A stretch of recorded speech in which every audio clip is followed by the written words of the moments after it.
She was only 19 when she was forced to marry a 49-year-old billionaire. On their wedding night she trembled, certain that she would be marked forever. But what he did when he entered that room was the beginning of something that even fate wouldn't dare to predict. Amid silences, unspoken promises, and an unexpected baby, she discovered that love can bloom even where pain once thought it had won.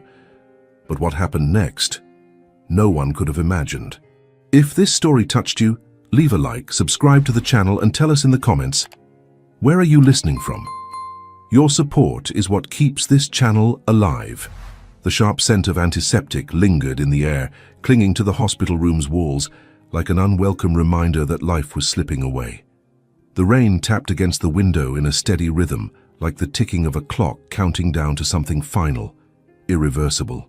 Emma Brooks, just 19, sat frozen in the corner chair, knees drawn to her chest, her face pale, eyes red-rimmed and hollow.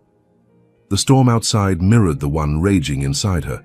Her parents were gone, both of them, in a single shattering moment.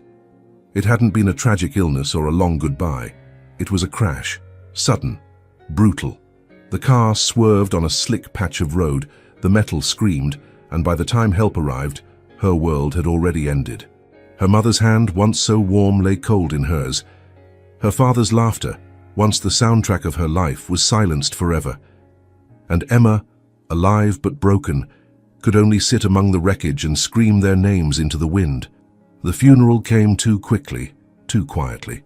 Umbrellas gathered like mourners in a sea of black, but the only thing Emma could remember was how the coffin seemed too small for the people who had filled her entire life. People whispered their condolences, hugged her too tightly, and avoided looking her in the eye. What could they say to someone who had lost everything? Then came the paperwork. The house, her childhood home, filled with love and Sunday pancakes and bedtime stories, was to be sold.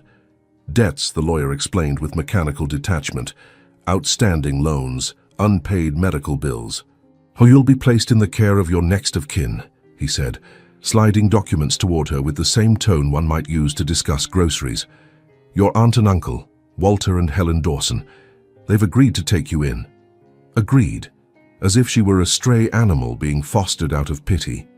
The Dawson estate sat on the far edge of town, elegant and distant, perched on a hill with its iron gates and perfectly manicured hedges. But the beauty was skin deep. Emma felt it the moment she stepped inside. The cold, sterile air, the way Helen's smile never quite reached her eyes, the rigid nod Walter gave her instead of a welcoming gesture. It wasn't a home. It was a place of obligation. "You'll have your own room," Helen said, her voice clipped and devoid of warmth. "You're expected to respect the rules and pull your weight. You're not here for charity." Emma nodded, numb. There was no point in arguing. Grief had hollowed her out too thoroughly to fight. Her room was spacious but soulless. Antique furniture, heavy curtains that blocked out the light, no trace of comfort. Her suitcase sat unopened in the corner as she sat on the edge of the bed, staring at the wall. The silence was suffocating. The following days blurred into each other. Helen delegated chores with military precision. Walter barely acknowledged her existence unless she was needed for appearances, serving tea, helping with dinners, organizing files. "You'll earn your place here," Helen reminded her coldly. "Nothing in life is free." Emma obeyed, always quiet, always unseen. She learned quickly how to be invisible, how to keep her voice low, how to anticipate needs before they were spoken, how to nod with gratitude even when her soul ached with loneliness. Her grief, instead of being nurtured, was buried beneath layers of expectation. Nights were the hardest. In the darkness of her room, Emma would clutch the only thing she had left, a photograph of her parents. It was faded and creased from years of handling, showing a young couple holding a toddler version of herself, all smiles and sunlit joy. She'd traced the contours of their faces with her fingertip, whispering broken prayers. "I miss you. I don't know how to do this alone. Please give me a sign you're still with me." But there was only silence. She wasn't allowed to return to school. Helen claimed it was unnecessary. "You'll be married soon enough," she said cryptically one afternoon, as if dropping a seed meant to be ignored until it took root. Emma frowned but didn't respond. She didn't have the energy for curiosity. Until one night she heard it. It was late. The house had fallen into its usual hush, and Emma, unable to sleep, wandered toward the library. As she passed Walter's study, she heard voices, low, urgent. "This is our way out, Helen, you know it. He's willing to pay everything, all our debts. He's already drawn up the contract. Emma doesn't need to know until it's settled. It's not like she has a better option." She stopped breathing. Frozen, she stood outside the door, her heartbeat thundering in her ears. She didn't want to believe what she'd just heard, but part of her already knew. The next morning confirmed it. Walter summoned her to the study.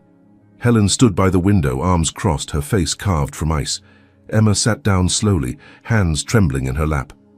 "We've made a decision," Walter said without preamble. "You are to be married." Her breath caught. "What?" "To Mr. Richard Hale," Helen added, her voice cutting. "A man of considerable means. He's agreed to eliminate our financial burdens in exchange for your hand." Emma stared at them in disbelief. "But I don't even know him." "I can't—" "This isn't up for debate," Walter interrupted.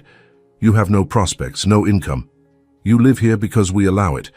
This is your chance to repay that kindness." Her mouth opened, but no words came out. She felt like the ground had vanished beneath her feet. How old is he?" she managed to whisper. 49, Helen said flatly.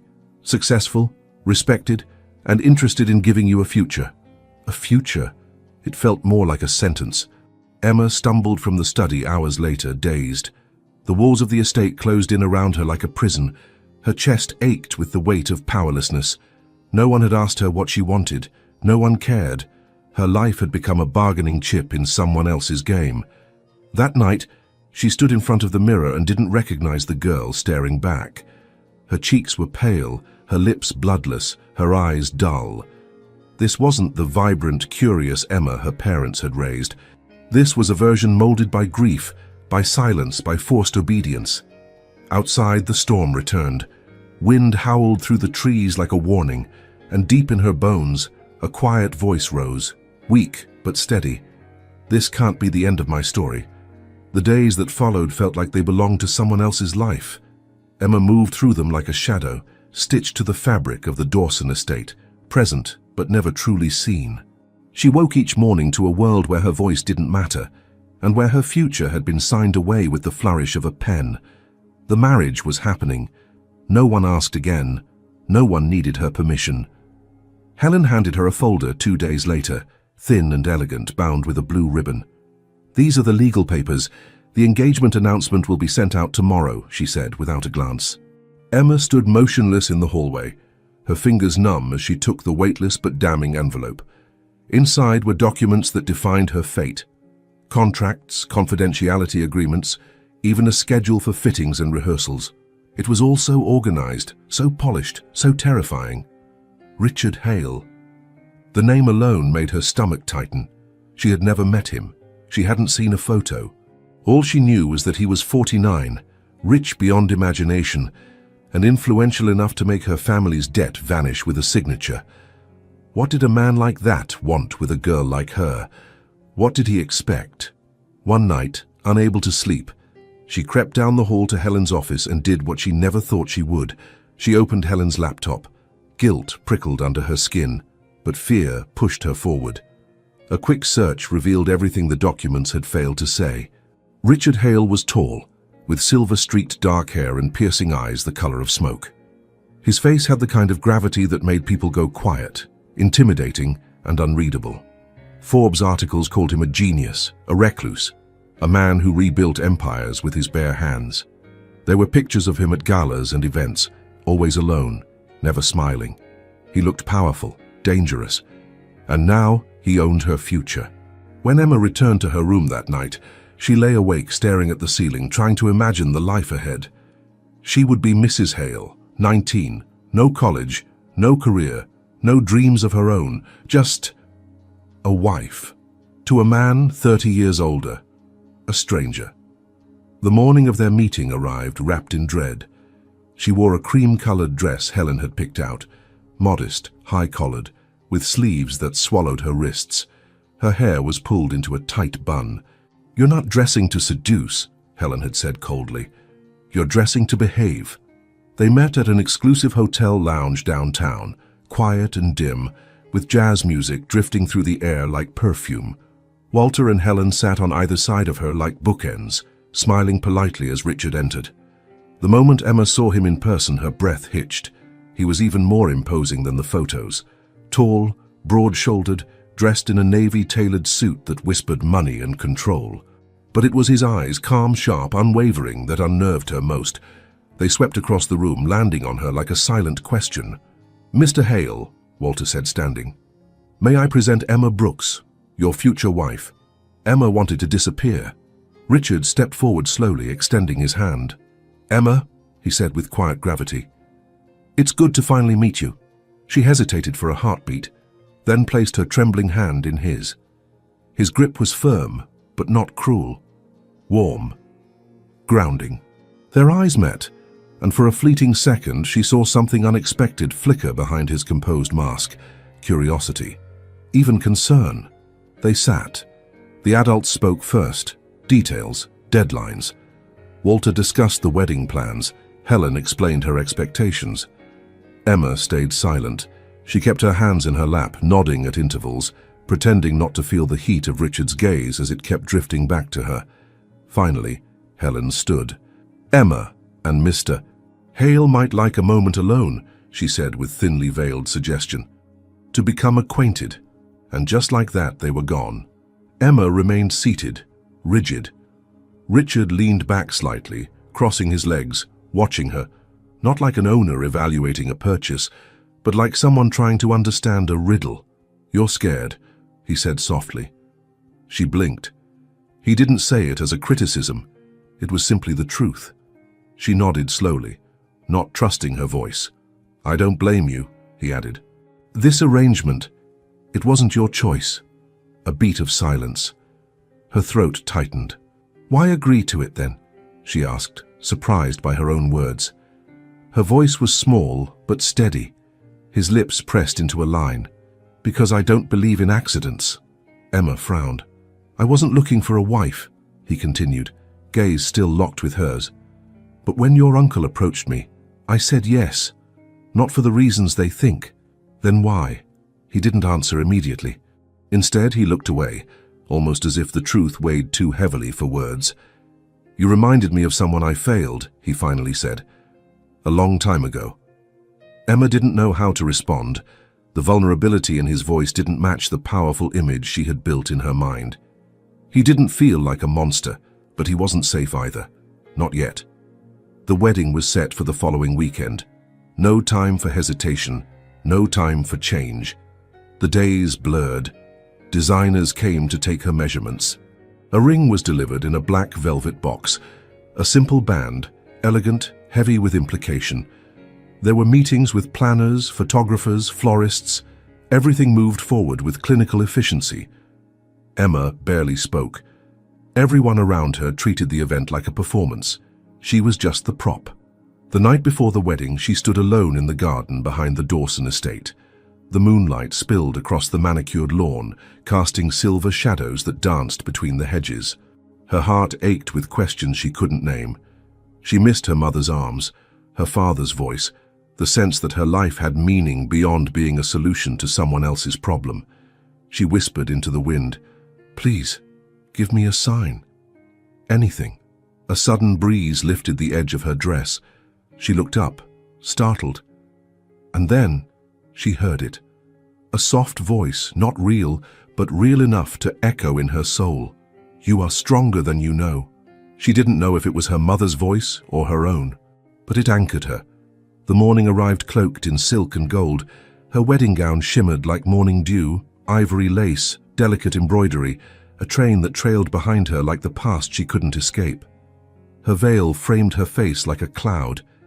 And yet, when she looked in the mirror, she barely recognized the woman staring back. Walter stood proudly at her side as they walked down the aisle in the opulent private chapel Richard had reserved for the occasion. Guests were minimal, only those who mattered for appearances. Business allies, powerful names, no friends, no family of hers. At the altar, Richard waited. He looked the same, composed, unreadable, but when their eyes met, something passed between them. Not love, not yet, but something. She stood before him, trembling. The vows were read, the rings exchanged, the signatures completed. Emma Brooks became Emma Hale. And as they stepped out into the grand hallway lined with petals and applause, she felt both lighter and heavier at once. Her past was gone, her future unknown, and beside her stood the man who now defined both. He turned to her quietly as the doors closed behind them and murmured, "You're not alone, Emma, not anymore."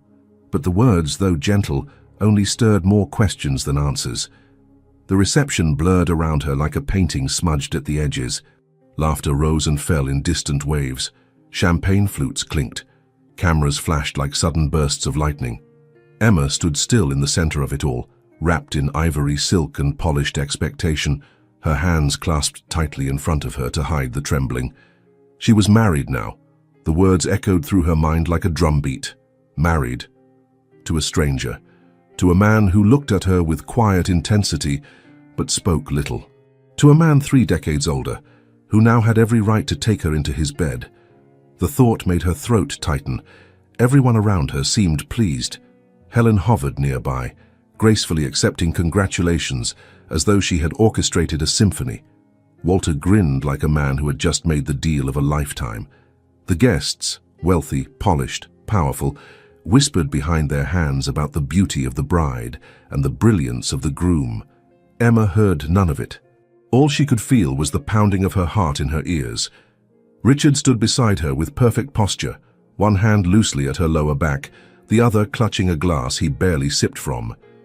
He wore his suit like armor, tailored and precise, yet untouchable. His presence was magnetic, but also deeply unsettling. She could sense the tension in his jaw, the restraint in his stillness, and though he was polite and composed, he hadn't once looked her in the eyes since the ceremony ended. She glanced at him now. His profile was carved in quiet thought, the corners of his mouth neutral, unreadable. What was he thinking? Did he feel the same invisible pressure building with each passing hour, each step closer to that inevitable night? Her wedding night. The phrase sent a chill down her spine. The speeches began. Walter raised a glass and boomed with pride. To Emma and Richard, may their union be fruitful, their bond eternal. There was polite laughter, glasses lifted. Emma's stomach churned. The banquet followed. Dishes too exquisite to touch were served by quiet staff with white gloves. Emma picked at her food, unable to taste anything, her mind drowning in questions. Would it happen tonight? Would he expect it? Would he take what was his? Because she was his now, wasn't she? The thought curled in her chest like something wild and trapped. She excused herself quietly during the dessert course. No one noticed. The corridor outside the ballroom was empty, dimly lit by golden sconces. Her heels clicked softly on the marble as she wandered toward the large window overlooking the gardens. Moonlight draped the lawn in silver, quiet and untouched, so unlike what awaited her behind the walls. She leaned against the cold glass, her breath fogging a small circle on its surface.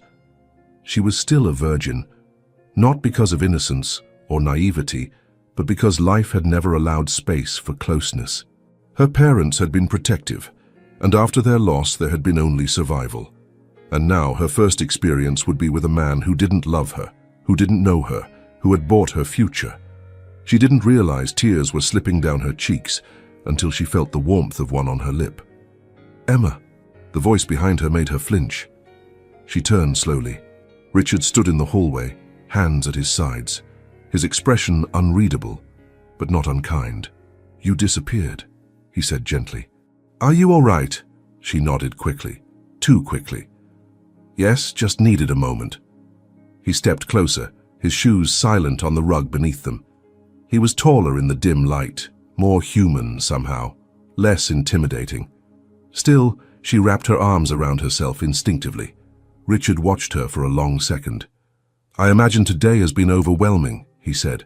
Emma didn't answer. He took another step closer, then stopped. "I'm not going to hurt you." Her eyes lifted to his. Finally, they truly looked at each other. She searched his face for signs of deception, but all she found was silence, and something else, something careful. A man used to power, yes, but also one who had learned restraint the hard way. "I don't know what to expect tonight," she whispered. He exhaled softly, lowering his gaze for a moment. Then he met hers again. "Nothing will happen tonight that you don't want. Nothing will ever happen between us unless you want it." Emma blinked. "I'm not asking for anything," he added. "I gave your uncle what he wanted, but I didn't do it to possess you. I did it because, I don't know, something about you felt important, real." She stared at him, speechless. "Come," he said gently. "Let me take you home." The ride to his mansion was silent. He had offered her his hand to help her into the car, but once inside, he kept his distance. The vehicle was sleek, dimly lit, and filled with the subtle scent of leather and cologne. Emma sat with her hands folded tightly in her lap, her veil removed now, her hair falling in soft waves down her shoulders. She felt like a porcelain doll, beautiful, dressed, and breakable. The mansion appeared like a fortress of glass and stone on the hillside, wrapped in darkness and moonlight. As they pulled through the gates, Emma's chest tightened. This was it, her new home, her new life. They entered through a grand foyer, high ceilings, modern art, glass staircases. Dad felt like stepping into a magazine. She tried not to look overwhelmed. "Your room is upstairs," Richard said quietly. "Third door on the left. Everything has been prepared for your comfort." She turned to him. "And you?" "I'll be in the study for a while." He paused, then added softly, "Emma, you're safe here. I swear that to you." And then he was gone. Emma ascended the stairs slowly, her gown whispering across the floor behind her. The corridor was lined with soft lighting and quiet artwork. When she reached the room, she opened the door and froze. It was beautiful. Soft lighting, warm colors, a canopy bed dressed in ivory linens, a vanity with a fresh bouquet of lilies, even a small bookshelf tucked into a corner. It didn't feel like a guest room, it felt like someone had tried to make it hers. There was a note on the nightstand. "If you need anything, don't hesitate to call. Richard." She sat on the edge of the bed, unzipped the back of her gown and let the fabric fall away. A silk robe had been laid out for her, smooth against her skin. She padded barefoot to the window and stood there for a long time, staring out at the dark horizon, wondering what this man truly wanted, wondering who she was now. Her wedding night had arrived, and yet she was alone, safe, but uncertain. She turned toward the bed, pulled back the covers, and slipped beneath them. Her body trembled from exhaustion, but sleep wouldn't come. Her mind replayed his voice, his words, the steady calm in his eyes. He hadn't touched her, not because he didn't want to, but because he respected her. And that, more than anything, left her breathless. What kind of man buys a bride and then chooses not to claim her? And what did that say about the storm quietly forming inside her chest? Morning light filtered softly through the sheer curtains, casting golden threads across the plush carpet of the bedroom. Emma stirred beneath the heavy blankets, momentarily disoriented by the unfamiliar softness of the bed and the silence that surrounded her. For a moment, she wondered if everything that had happened, the wedding, the reception, the drive through the night, had been some vivid, overwhelming dream. But when she sat up, reality greeted her like a whisper. The gown she had worn was folded neatly on the armchair. The silk robe still hugged her shoulders, and the quiet elegance of the room, with its ivory tones and subtle warmth, reminded her she was no longer in the Dawson household. She was in his house now. Richard Hale's mansion, her husband's home, and yet she had slept alone, unharmed, untouched. She pressed a palm to her chest, trying to steady her heart. There was no knocking, no calls, no one rushing her out of bed. It was strange, foreign, almost gentle. After dressing, she descended the grand staircase, half expecting to find Richard waiting, ready to impose his authority, to assert control, to act like the man everyone assumed he was. But the house was quiet. A maid greeted her in the hallway, smiling with polite professionalism. "Good morning, Mrs. Hale," she said. "Mr. Hale is in the solarium. He asked that I show you there whenever you're ready." Mrs. Hale. The name still didn't feel like hers. Emma followed the woman past sleek hallways where sunlight spilled over hardwood floors and artwork lined the walls like museum pieces. The house was vast, but not cold, modern, but not impersonal.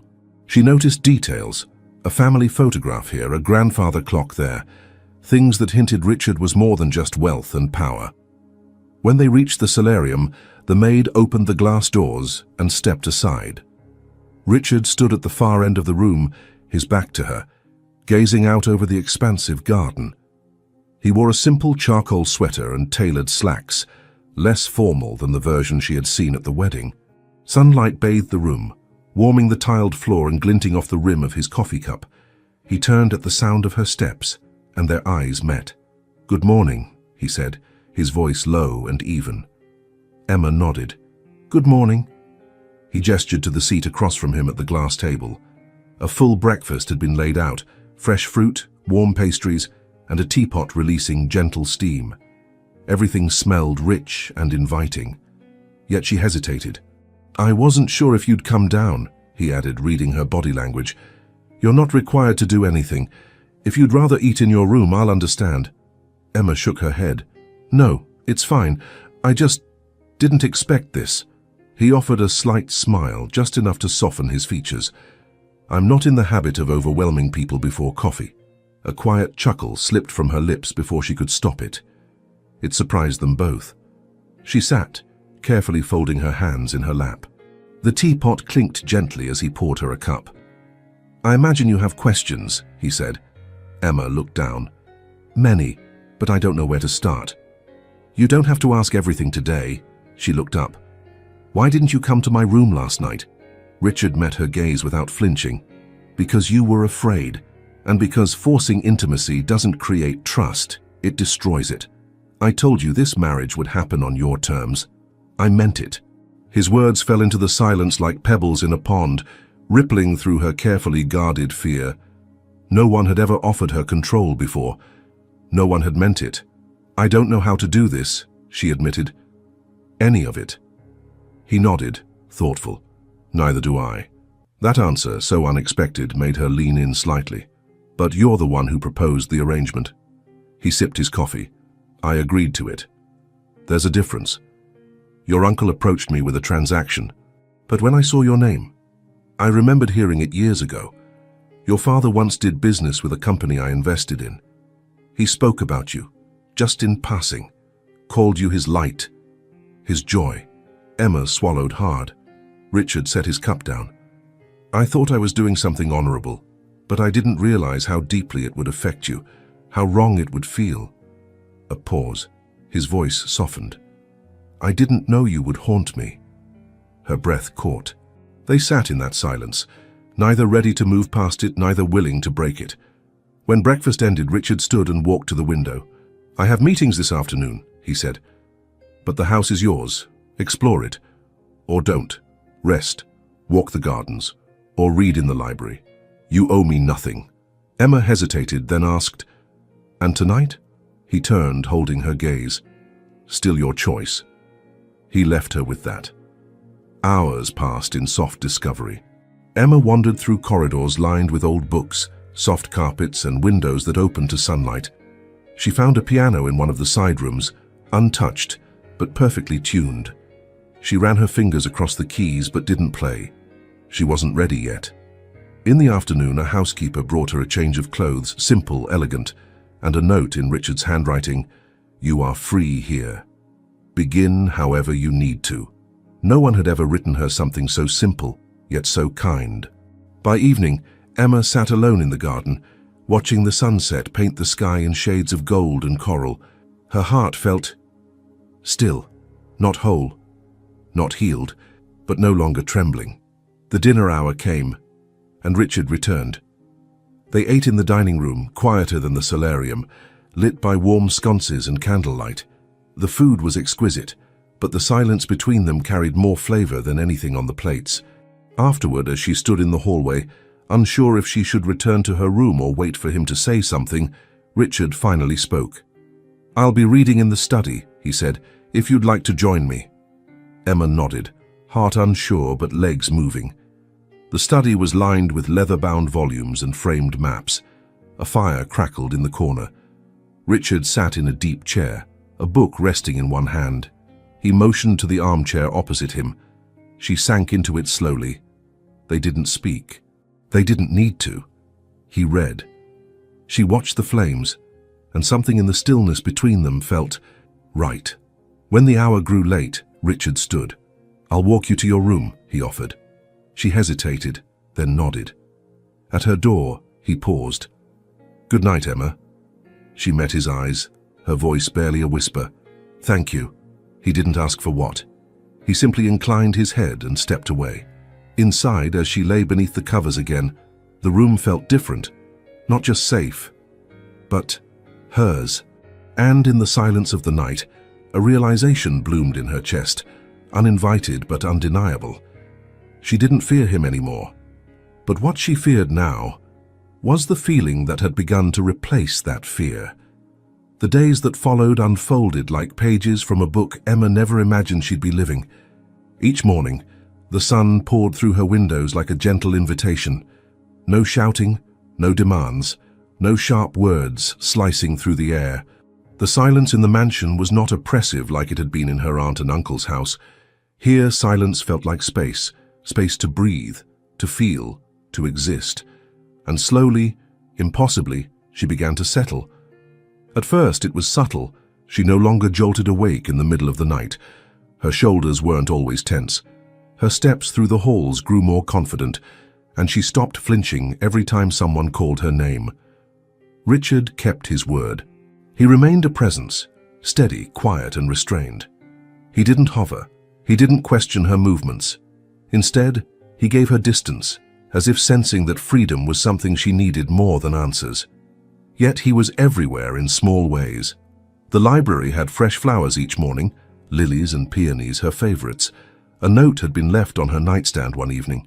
"There's a piano in the west wing if your fingers ever remember how to play." The kitchen staff always prepared tea the way she liked it, strong with honey, even though she'd never asked aloud. He was watching, but not in the way others had. Not with expectation, not with control, with attention. And that unsettled her more than any forced affection could have. One afternoon, as the autumn light spilled into the solarium, Emma found herself curled in the corner of the room with a book she didn't read. Her eyes wandered to the garden outside, where golden leaves drifted lazily from the trees. The wind whispered through the branches like a lullaby, and for the first time in weeks, her chest didn't feel like a battlefield. She exhaled slowly. Was this peace? Later that evening, she wandered into the kitchen barefoot, curious about the scent drifting through the house. One of the chefs, an older woman with kind eyes, smiled when she saw her. "Good evening, Mrs. Hale," she said. Emma returned the smile shyly. "It's just Emma." "Would you like to try the apple tart?" the woman asked. "It's one of Mr. Hale's favorites." Emma hesitated, then nodded. As she took the first bite, warmth spread through her chest. Not from the dessert, though it was delicious, but from something deeper, something that whispered, "You're allowed to be here." She returned to the study that night. Richard was already there, seated in his usual chair near the fire, reading. He looked up as she entered. "You came." She offered a small smile and crossed the room, sitting opposite him again. No words were exchanged for a long while. Just the crackle of the fire, the rustle of turning pages, and the comfortable presence of two people learning how not to be strangers. Eventually, he broke the silence. "How was your day?" Emma blinked, surprised by the question. Not because he asked, but because he sounded like he meant it. "Quiet," she said. "But good." He nodded, not pushing further. She studied him from across the room, the way the firelight danced across his features, how his eyes were always alert, even when relaxed. There was strength in him, clearly, but there was something else, too. Something fractured. "Why don't you smile more?" she asked, the words escaping before she could stop them. Richard looked up slowly. "I didn't realize I didn't." "You don't," she said gently. He was quiet for a moment, then closed his book and leaned back. "Smiling used to mean something. It used to come naturally. Before I realized that not everything you build lasts, and not everyone stays. His voice wasn't bitter, just tired. Emma tilted her head. Who did you lose? He stared into the fire, and for a moment she thought he wouldn't answer. My younger brother, he said finally. Years ago. Car accident. I was supposed to pick him up that day, but a meeting ran late. He drove himself instead. Emma's breath caught. I thought if I built enough power, enough walls, nothing could hurt me like that again. His voice grew quieter. But grief doesn't respect money or power. It just waits. Her throat tightened. She didn't respond with words. Instead, she reached for her teacup, her fingers shaking slightly, and took a sip to mask the emotion rising in her. He noticed. I'm sorry, he said. That's not exactly light conversation. No, she replied, her voice soft. It's real. I understand loss too. Their eyes met across the glow of the fireplace, and something shifted, not dramatically, not like the turning of a key, but more like the cracking of old ice, quiet, slow, inevitable. The next morning Emma wandered into the garden. The air was crisp. The roses had begun to wilt slightly, touched by the changing season. She found herself sitting on the bench near the center, arms folded around herself, watching as a bird landed on the fountain's edge. Behind her, footsteps. She turned. Richard, you always find the quiet places, he said, hands in his pockets. They're the only places that make sense, she replied. He sat beside her, not too close, not too far. For a while, neither spoke. The fountain bubbled gently behind them. I used to come out here when I didn't know what to do, he said. Still do. Emma looked at him. Do you feel lost sometimes? He smiled faintly. More than I admit. She hesitated. You don't seem like someone who doubts anything. That's the trick, he murmured. You can look composed and still be coming undone inside. A pause. Then she said, I felt safe here. I didn't expect that. He looked at her then. Really looked. Good. That was all I ever wanted. Their eyes locked, and Emma's breath hitched. Because there was something in his gaze now that hadn't been there before. Not just curiosity, not just gentleness. Something like reverence. She stood suddenly, overwhelmed. I should get back inside. He rose too. Of course. They walked back in silence, side by side. And just before they reached the door, he said quietly, Emma, if ever the silence feels too loud, you can speak. I'll always listen. That night she returned to the piano. Her fingers, hesitant at first, touched the keys as if greeting an old friend. A melody emerged, soft, broken, unsure. But as she played, her hands remembered. And for the first time since her parents died, she felt connected to them again. Through the music they once loved, through the sound that filled her childhood. Richard passed by the doorway. He didn't enter. He just listened. And Emma kept playing. In that moment, something wordless passed between them. A strange, quiet understanding. A space shared not out of obligation, but choice. And in that space, Emma realized something that made her chest ache. She didn't want to leave. There was something about the silence between them that didn't feel empty anymore. It lingered softly in the air, between morning glances over tea, between brief walks through the garden, between shared dinners by candlelight where neither felt the need to fill the space with words. Emma began to realize it wasn't silence born of discomfort. It was something gentler, a quiet built on mutual respect, on stillness, on watching without the need to take. She had never experienced that kind of silence before. In the Dawson household, silence had been sharp, heavy, punishing. It screamed of rejection, of judgment, of threats unspoken. But here, inside Richard Hale's mansion, silence had a different weight. It didn't demand, it invited. And slowly, without realizing, Emma started seeking his presence. She began to notice the way he entered a room, unhurried, purposeful, calm, the way he always gave her space, but never abandoned the atmosphere. He didn't hover, but she could feel him, like a gravity she hadn't asked for but couldn't deny. Sometimes she found herself wandering the hallways at dusk, hoping to cross paths with him. Sometimes he was already in the study, reading by the fire, and she would quietly enter and sit across from him with a book of her own. She didn't always read. Sometimes she just watched him. And he let her. There was a night, cold and crisp, when the fireplace crackled more loudly than usual, and Emma broke the silence with a memory. "My mother used to braid my hair every morning," she said softly, "even when I was too old for it. She said it was her way of reminding me that I was cared for." Richard looked up from his book, eyes resting gently on her. "You speak of her like she's still near." "She is," Emma whispered. "In the quiet moments, when I play the piano, when I smell cinnamon, when I walk barefoot on cold floors." She paused. "It's the small things that stay." He nodded slowly. "Yes, the small things are what shape us." There was a long pause. She could feel his gaze resting on her, not pressing, not demanding. Just there. She glanced down at her hands. "Sometimes I'm afraid that if I stop remembering her, I'll lose myself too." He set his book aside.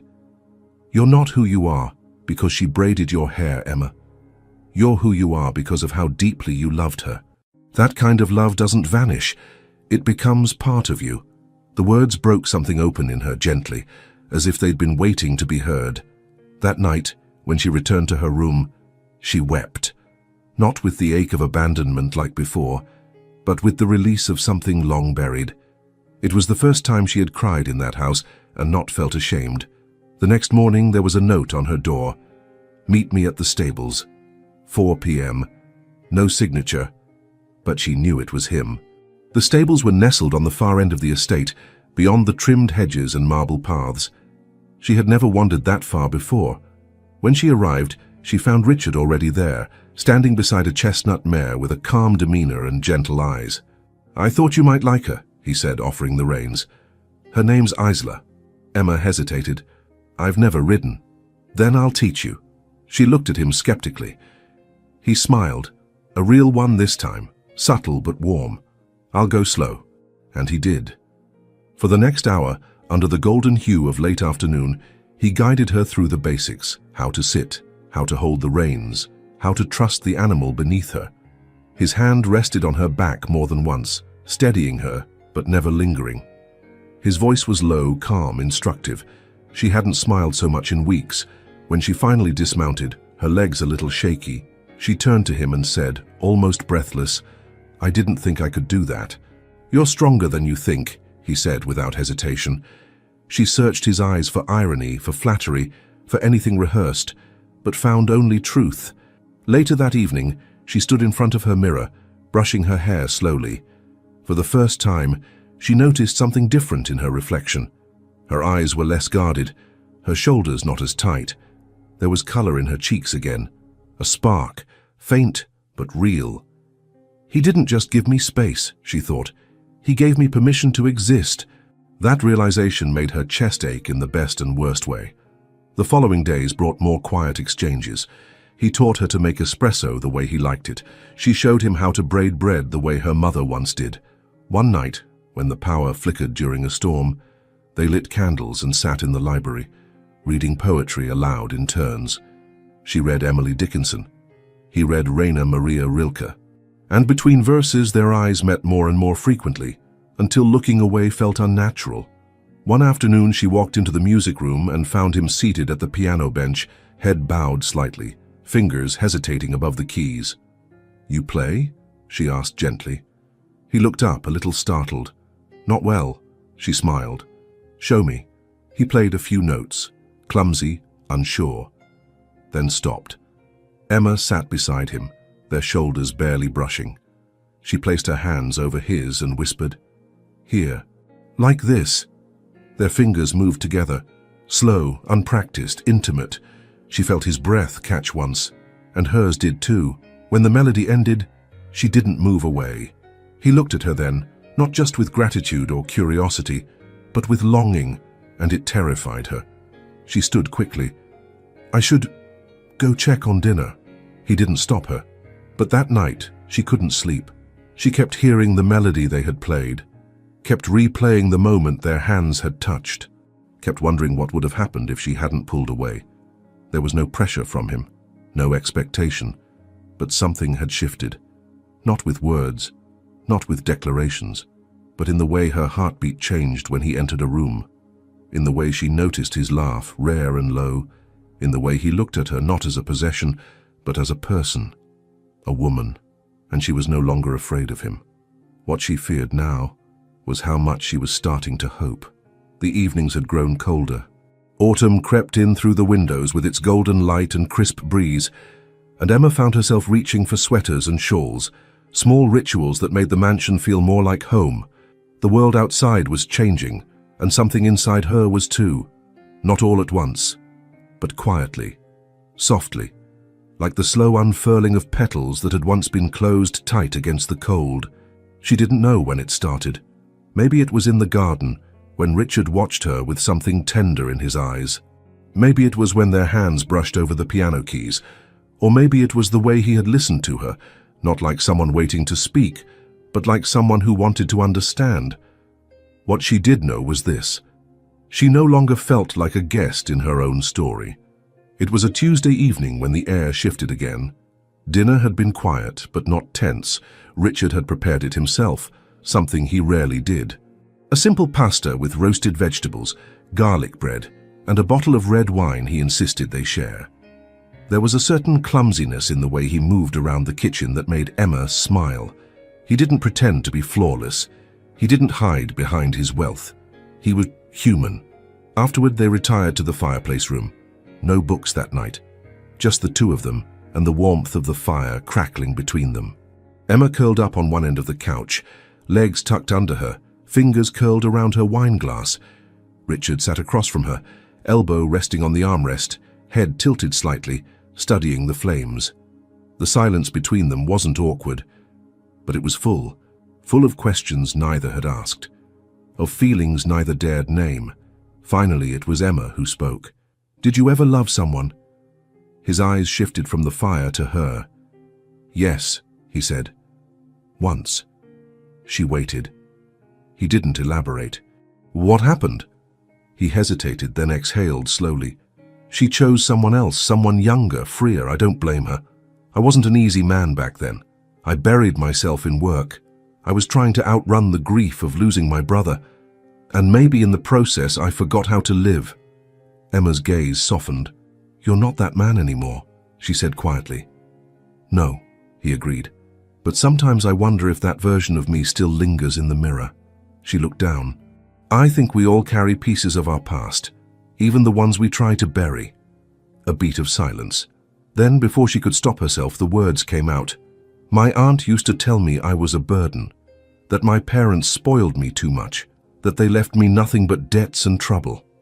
Richard's jaw tensed, but he said nothing. He let her speak. "She said I'd never amount to anything, that I should be grateful someone like you was willing to take me." Richard set his glass down. "That's not why I married you." "I know," she said, "but I didn't at first." Her voice wavered. "There were nights when I thought maybe I deserved it. To be sold, to be unwanted. I kept wondering what I did wrong to end up so alone." Richard leaned forward, his voice low. "Emma, none of this is your fault." She nodded, but tears were already welling in her eyes. "I've never said that out loud," she whispered. He didn't speak, didn't move, just watched her with a depth that made her feel completely seen. She wiped her cheek quickly. "I'm sorry, I didn't mean to—" "Don't apologize," he interrupted gently. "Not for your scars." Emma swallowed hard. Then he did something unexpected. He reached into the collar of his sweater and pulled out a small, thin chain. At the end of it was a worn silver ring. He held it in his hand, looking at it for a long moment. "My brother wore this every day. I kept it after he passed." His voice was calm, but something shimmered beneath it. "I still wear it, not because I can't move on, but because I don't want to forget how much I loved him, how much I still do." Emma watched his fingers close around the ring. "We all carry ghosts," he continued. "But if we let them walk beside us instead of behind us, maybe they stop feeling so heavy." She blinked, her breath caught in her throat. "Thank you for telling me," she said. He looked up at her. "Thank you for trusting me."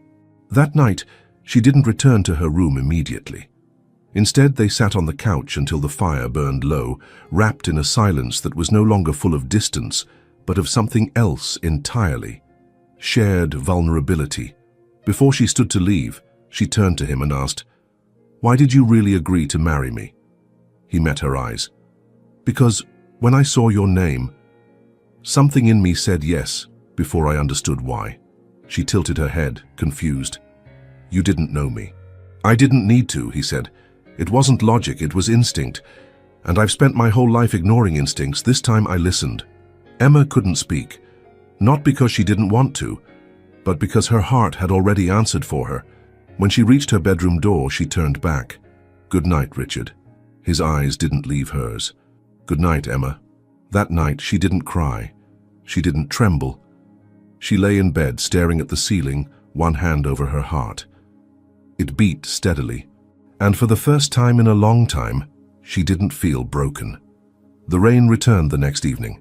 It tapped gently against the tall windows like a soft reminder of all that had been buried and all that was slowly beginning to bloom. Emma stood by the window in the music room, arms folded, watching the sky turn from ash to charcoal. The storm didn't scare her. Not here. Not anymore. In fact, the sound of rain had become oddly comforting, as if the world was pausing to breathe with her. Behind her, the piano sat silent, but her fingers itched to return to it. It had been 3 days since that night by the fire, the night of confessions, of unspoken grief, of truths that still lingered in the air between them like something sacred. And something had shifted since then. Emma could feel it in the way Richard looked at her, less like a man trying to keep his distance, and more like someone waiting patiently for her to come closer. His gaze no longer held reservation. It held reverence. She found herself walking toward the piano without thinking. Sliding onto the bench, she touched the keys lightly, the way one might test the surface of a still lake. Her fingers moved slowly, drawing out a familiar melody, one her mother used to hum while cooking. It was simple, a lullaby of sorts, but beneath the softness, there was longing. She was halfway through when she sensed him. Richard stood in the doorway, saying nothing, just listening. The shadows of the room stretched between them like quiet witnesses. His presence didn't startle her, it grounded her. She kept playing. When the final note faded, she looked up. "I didn't mean to interrupt," he said. "You didn't." Her voice was calm, almost warm. He stepped into the room slowly, like someone entering a church. The rain behind them softened, and a breeze lifted the edge of the curtains. She noticed he'd removed his jacket. His sleeves were rolled just enough to reveal strong forearms, and there was a trace of something tired, or tender, in his expression. "Was that something you composed?" he asked. Emma shook her head. "No. My mother used to play it when I couldn't sleep." He sat in the armchair near the window. "It suits you." She tilted her head. "Why?" He didn't answer right away. Then, "Because it's honest, gentle, but not fragile." Her breath caught. She looked down at her hands. Silence stretched again, but not uncomfortably. "Do you miss her every day?" he asked. Emma nodded slowly. "Some days it's louder than others, but it never goes away." He leaned back, folding one arm across his chest. "That's how I know it was real. When someone leaves a mark that deep, they mattered." She met his eyes then. "You're good with words when it counts." A faint smile touched his lips. "Only when I'm not trying too hard." She rose from the bench and walked toward the window, stopping a few feet from where he sat. Her voice was quiet, but steady. "You make it easier, talking about her." Richard looked up. "Why?" "Because you don't try to fix it. You just let it be." He gave a soft nod. "Some things shouldn't be fixed, just honored." They stood there, both looking out at the falling rain. The soft sound of it filled the silence between them. And in that moment, something shifted again. Deeper this time. Not just comfort, not just peace. Longing. Emma turned to him. "Do you ever wish things had happened differently?" His gaze locked on hers. "Yes." "Like what?" He took a slow breath. "I wish I'd met you under different circumstances." Emma's chest tightened. "I wish it hadn't started like this," he continued. "With debt, with desperation, with fear in your eyes every time I entered a room." Her voice was barely a whisper, and now Richard stood slowly. He didn't touch her, didn't reach. Just closed the space between them, his presence as steady as always. "Now," he said gently, "I'm just grateful you stayed." She blinked back the sudden sting in her eyes. His hand hovered near hers, not grabbing, not demanding, just offered. And this time she didn't pull away. She let her fingers find his. The warmth of his skin sent a ripple through her, not from fear, not from confusion, but from something soft, blooming. They stood like that, not in an embrace, not in anything obvious, but in something truer, a beginning. He brought her hand slowly to his chest, pressing it gently over his heart. She felt its steady rhythm beneath her palm. "No expectations," he whispered. "Just this." Emma's breath trembled, and then, without thinking, without planning, she stepped closer, so close she could feel the heat of his breath, the subtle rise and fall of his chest. Her fingers curled slightly against him. His hand moved to her cheek, not hurried, not greedy, just as present. She didn't flinch. In fact, she leaned into it. Their foreheads touched, not in passion, not in heat, but in something more delicate, reverence, like two survivors whispering to each other without words. When he finally pulled back, he didn't kiss her, and somehow, that made it more intimate. He looked into her eyes. "Emma," she swallowed. "Yes, I don't want to hurt you. In any way. Ever." Her throat tightened. "You haven't," he hesitated. "But I could." "You haven't," she repeated, firmer now. "And maybe that's what scares me." "Why?" "Because I don't know what to do with someone who's good to me." His eyes closed briefly at her words. Then he opened them again, voice low and raw. "Let me show you." She nodded. Not with words, but with the smallest step forward. Her arms found his waist, and for the first time, she let herself hold him. Not as a stranger, not as a husband by arrangement, but as a man who had seen her, truly seen her, and hadn't looked away. His arms wrapped around her carefully, and she buried her face in his shoulder. The scent of him, clean, warm, something like cedar, wrapped around her like a memory she hadn't known she needed. They stood like that for a long time, just two hearts finally beating without armor. And as the rain continued to fall, Emma realized that something had shifted for good. She wasn't just safe with him, she wanted to be near him. And maybe, just maybe, this wasn't just survival anymore. It was the first flicker of something she'd stopped believing in a long time ago. Tenderness and love. Emma had always thought that the first time she kissed someone, it would be awkward, maybe rushed, maybe trembling. Maybe something that happened and left her wondering why everyone made such a big deal out of it. She never imagined it would feel like silence finally finding its voice. The moment had been building, not through rehearsed words or romantic gestures, but through quiet moments. The kind that settled into her bones and stayed there long after he'd left the room. It started that evening. She was in the garden again, sitting by the old stone fountain just after sunset.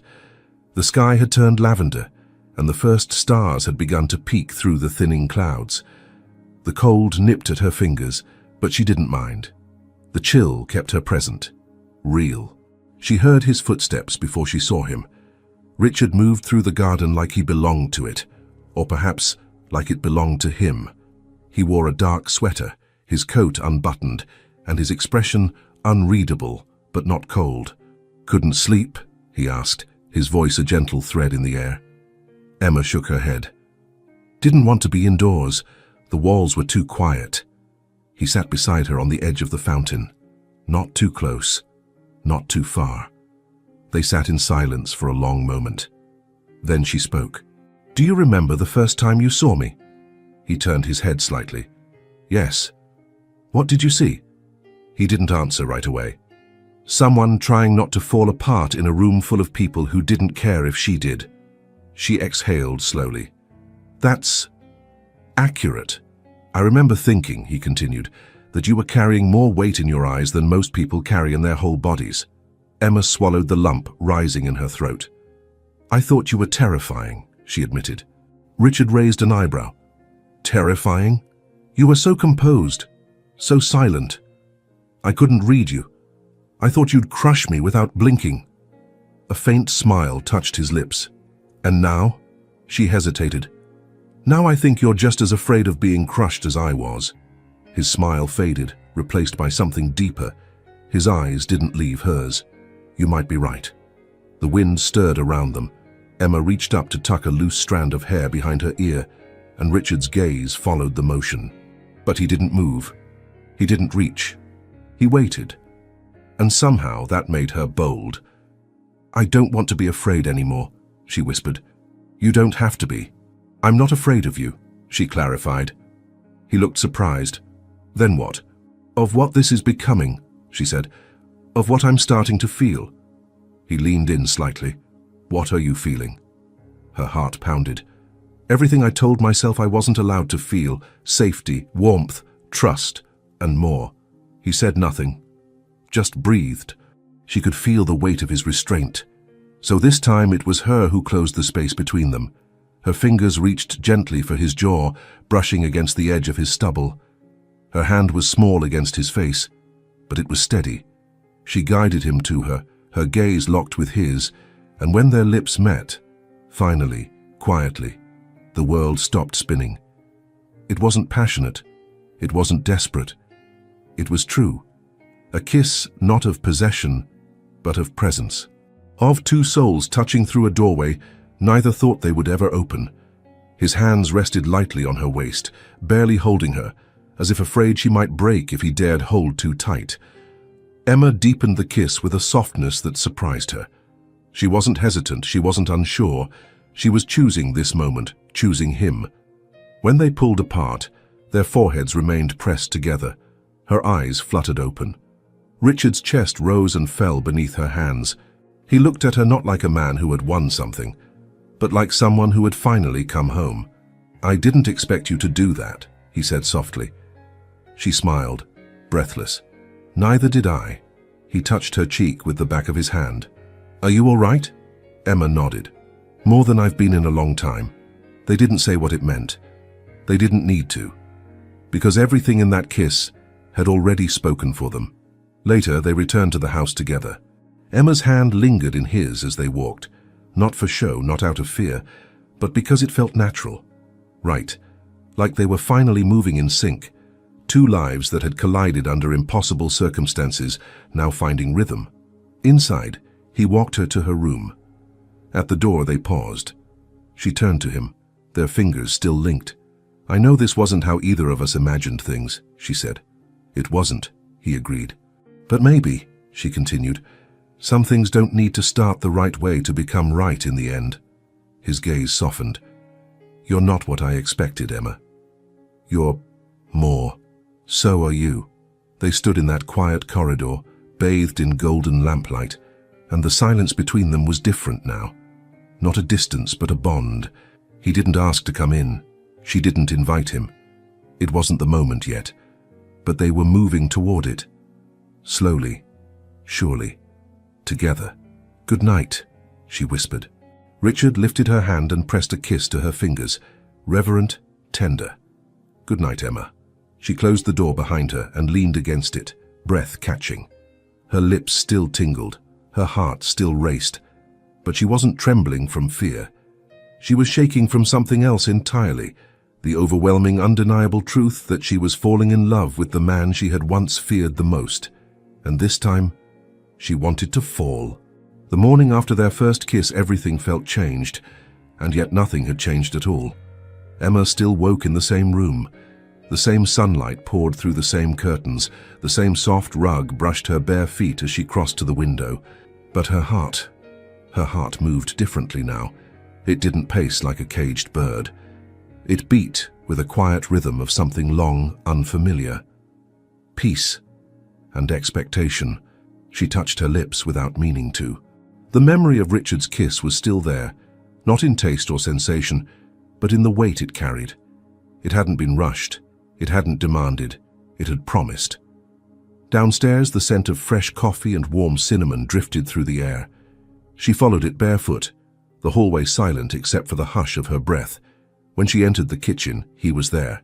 Richard stood by the counter, sleeves rolled up, flipping pancakes with a focus that made her smile. His presence filled the room, not just in size but in steadiness. The man who once intimidated her now felt like home. He glanced up.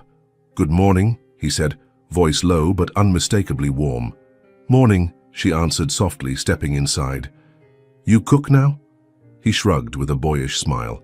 "I've been practicing." "For me?" "For us." Something fluttered in her chest. He plated the food and motioned toward the table. They sat across from each other, sunlight painting golden stripes across the wood. She took a bite, surprised by the tenderness of the pancakes. "These are good." "Don't sound so surprised," she grinned. "I didn't know CEOs flipped pancakes.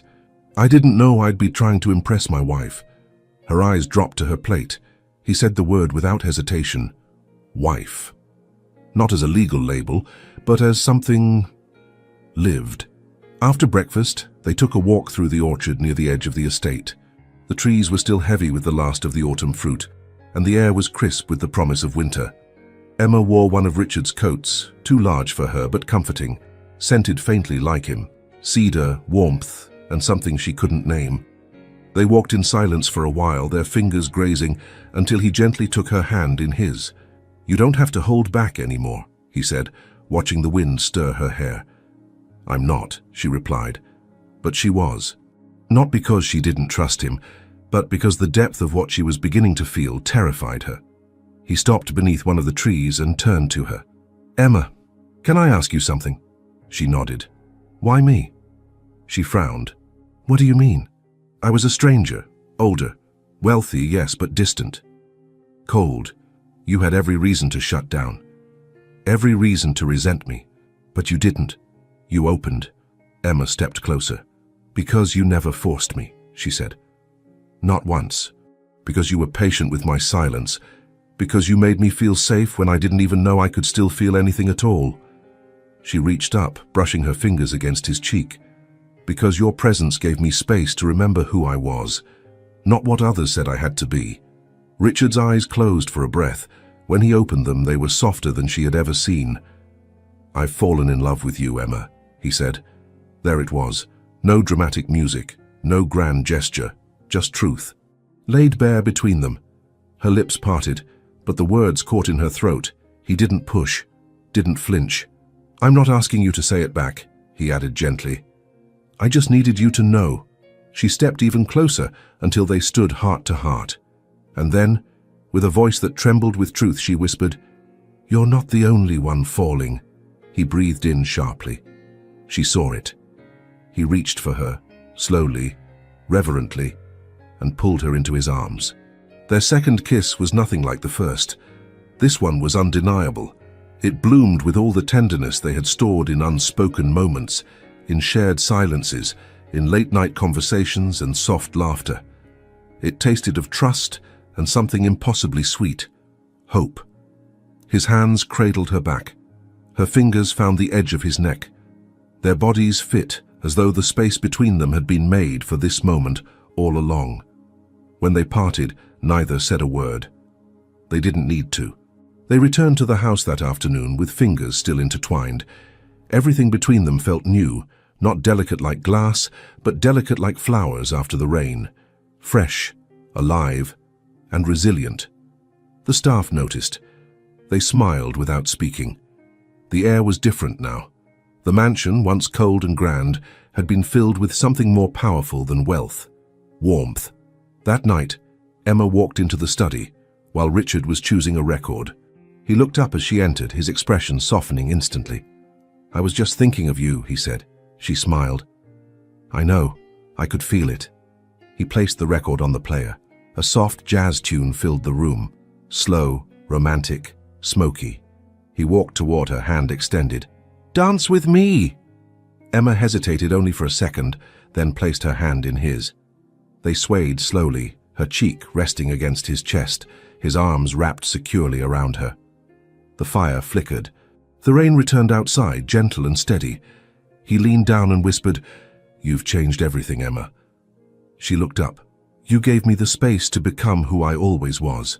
His lips brushed her forehead. And as they danced, wrapped in firelight and rain, Emma realized she wasn't just surviving anymore. She was living, loving, becoming, and for the first time since the night her life shattered, she was whole. The winter came softly that year. Snow blanketed the estate in silence, muffling the world in white. Trees stood still like painted statues, and the air shimmered with cold and anticipation. Inside the mansion, the fireplaces burned steadily, casting golden light across the marble floors and warming the corners of a house that had once felt so empty, but now held something sacred: life. Emma stood before the window in the nursery, one hand resting on the round swell of her belly, the other clutching the edge of a blanket she had been folding. Her reflection was different now. Her face had softened. Her eyes, once shadowed with sorrow, glowed with something new, not just peace but purpose. 7 months had passed since the day she kissed Richard under the stars. 7 months of slow, steady transformation, of whispered confessions and shared routines, of mornings with coffee and laughter, of nights filled with soft jazz and arms wrapped around her like protection and promise. And then one morning, the test had come back positive. At first, Emma had panicked. Her hands shook, her breath caught. Her heart raced with 100 questions. Was she ready? Would he be? What if the past came rushing back to steal what she had barely begun to build? But then she had walked into the study, the test clutched in her hand, and found him reading by the fire. He looked up, saw her face, stood instantly. She didn't speak, she just showed him. And Richard, the man once so composed, so unreadable, blinked, then blinked again, and smiled, a real smile. Wide, disarmed, almost boyish. He took her into his arms without a word, and for a long time they just held each other. "I've never had a family before," he whispered that night, his hand resting protectively over her belly. "But if you're mine, I'll never need anything else." Now the baby was nearly here. The nursery had been transformed, soft blue walls with ivory molding, plush rugs, shelves filled with books and stuffed animals. Emma had chosen everything herself, but Richard had been there for every step. From picking cribs to assembling mobiles to standing in the baby store with a look of absolute confusion over bottle warmers. He was nervous. She could tell, but he was also present, and that was what mattered most. "Do you think he'll have your eyes?" she asked one evening, as they lay together on the couch. Richard traced a slow circle over the curve of her stomach. "I hope he has yours. And your heart." She smiled sleepily. "What if he has your stubbornness?" "Then we're in trouble," he laughed softly. They fell asleep that way, tangled in warmth, with the sound of the baby's steady rhythm between them. The labor came on a Tuesday. It started with a sharp tug low in her abdomen as she was brushing her hair. At first she ignored it. Another Braxton Hicks probably. But then came another. And another. By the time she called Richard's name, her hands were gripping the edge of the vanity, and her breath came in shallow waves. He appeared instantly. "I think it's time," she whispered, eyes wide. He didn't panic. He simply took her hand, kissed her temple, and said, "I've got you." The drive to the private clinic was fast but careful. Snow was still falling, quiet and persistent, like a hush over the world. Emma clutched his hand tightly in the car, and Richard never let go. "I'm scared," she confessed in a whisper. "You're strong," he replied, "and I'm right here." At the clinic, everything moved quickly. Nurses moved efficiently. Doctors murmured reassurances. Emma was guided to the birthing suite, Richard changing into scrubs without a word. But his eyes never left hers. Hours passed in waves of pain and breath, contractions rolling through her like thunder.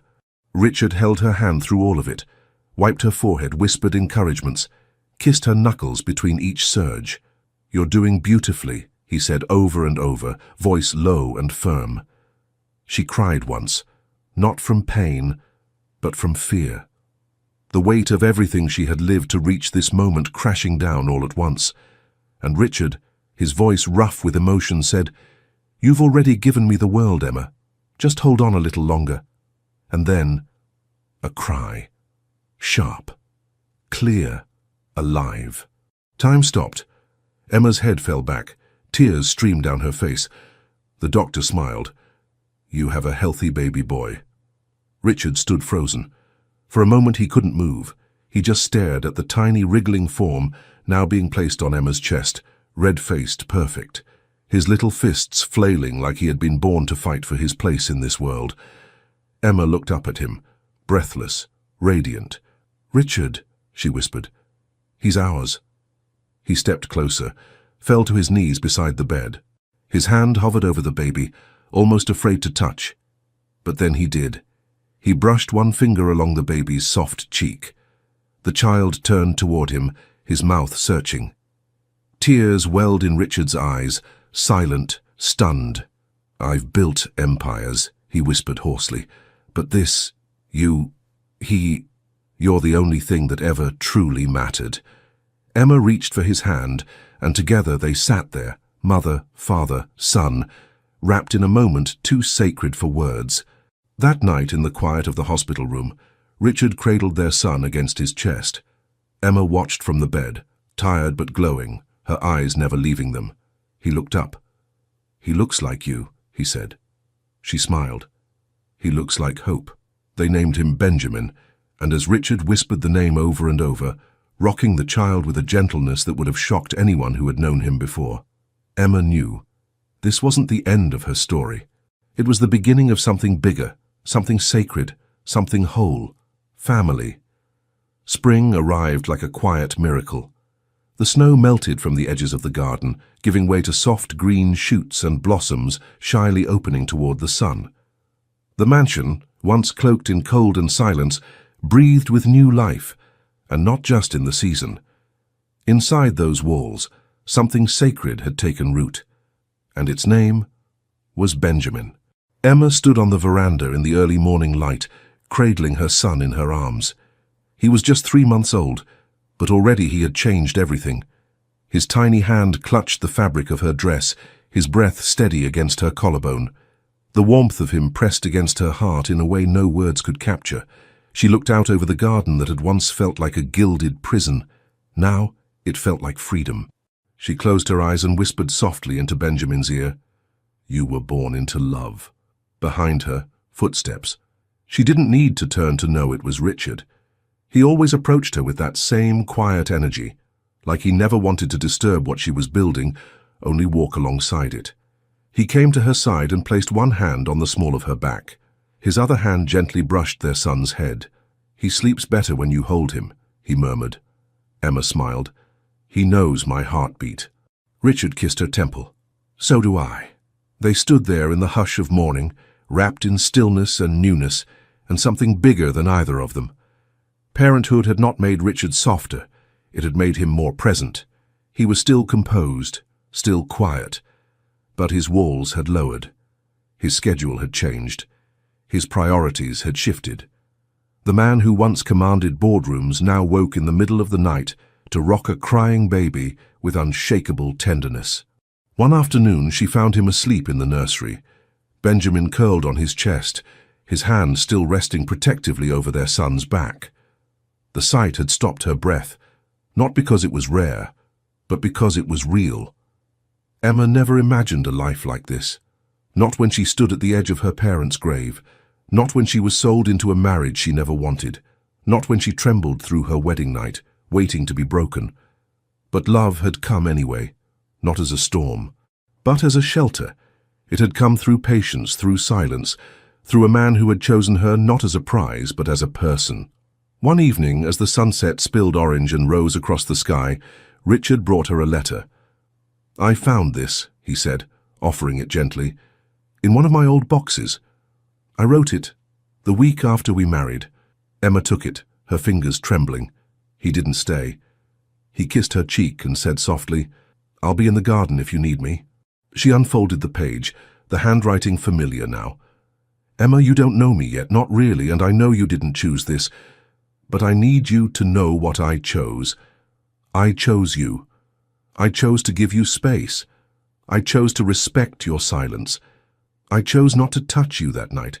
Not because I didn't want to, but because you looked like someone the world had already taken too much from. And I refuse to be another thief in your story. I don't know what this marriage will become, But I promise if you ever begin to trust me, I will never let that trust be broken. Yours in quiet hope, Richard. Tears blurred the words, not because they hurt, but because they healed. She folded the letter and held it to her heart. Then she went to find him. In the garden, he was tending to a new patch of lavender. His hands were dusty, his sleeves rolled, his hair slightly windswept. He looked up as she approached. "I read it," she said.